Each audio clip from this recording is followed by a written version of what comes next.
Dans l'épisode de Demain nous appartient du mardi 5 décembre, Soisic, Charlie Nune, a demandé à François, Emmanuel Moire, de passer à l'hôpital afin de lui présenter ses excuses. Elle reconnaît avoir réagi comme une gamine à l'annonce de son départ futur avec Charlie, Clémence Lassala. Et lui donne sa bénédiction. De quoi rassurer le principal intéressé, d'autant qu'ils vont devoir s'organiser ensemble par rapport à Adam, Alain Lebar. D'ailleurs, il va partir au Canada plus tôt qu'imaginé, le 5 janvier. Il en informe instantanément la directrice de son école qui le prend très mal. Et si Étienne, Patrick Guérino, se réjouit pour lui, il ne cache pas que ce départ précipité les met dans l'embarras. À tel point que François culpabilise. Néanmoins, il pense que partir lui fera du bien. Si au début, il s'agissait de l'envie de Charlie uniquement, désormais, si est-il leur projet à tous les deux. Ailleurs à 7, Ryan, Sacha Birdie, demande à Karim, Sami Garbi, de lui donner un peu d'argent pour qu'il puisse déjeuner cette semaine. Romy, Dounia Coézin, lui en a déjà donné mais il tente d'en mettre de côté pour faire un cadeau à Jack, Dimitri Fouk, pour Noël. Il veut en effet lui offrir une superbe paire de baskets en édition limitée. Karim accepte de lui donner 50 €. En plein cours de sport, le téléphone de Ryan sonne, si est-il le vendeur des sneakers, néanmoins, il lui demande de venir les chercher tout de suite, faute de quoi, il les proposera à quelqu'un d'autre.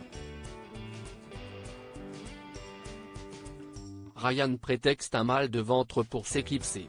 Mais Jack est perplexe et quand les deux amoureux se retrouvent au Spoon, plus tard, il ne croit toujours pas Ryan. Il profite que son chéri aille aux toilettes pour fouiller son sac et y découvrir les fameuses baskets. Jack comprend qu'il s'agit de son futur cadeau de Noël et est aux anges. Petit que toutefois, lui n'avait prévu d'offrir à Ryan qu'une réédition d'un manga. L'hôpital est victime d'un piratage, Bastien piège John poussé par Victoire, Solène Hébert, Benjamin, Alexandre Varga, décide de faire part à la police du rapide échange téléphonique qu'il a eu avec John, Jean-Michel Péril. Mais celui-ci a pris ses précautions et impossible de remonter sa trace. La voiture qu'il avait volée est toutefois retrouvée mais John n'a laissé aucune empreinte derrière lui.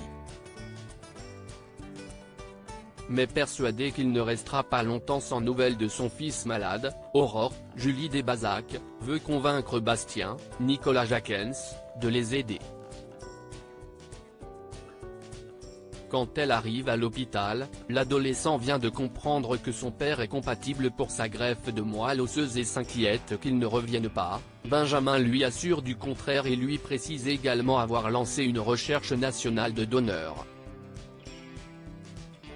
Aurore propose à Bastien de piéger John en lui laissant un message sur lequel il lui dira ce qu'il a sur le cœur. Le jeune homme finit par accepter. Aurore avait vu juste. John insère une carte SIM dans son téléphone et y découvre les appels manqués et messages de son fils. Il est terriblement en écoutant Bastien le supplier de ne pas le laisser. De son côté, Benjamin commence à désespérer sur cette histoire de greffe. Il n'a toujours pas trouvé de donneur compatible. Surtout, il craint que John ne revienne jamais. Victoire tente de le réconforter quand ils reçoivent un message sur leur téléphone, un hacker explique avoir pris le contrôle des données de tout le personnel de l'hôpital. La direction a 72 heures pour virer 150 000 € en bitcoin, sinon il ferait mieux de s'attendre au pire.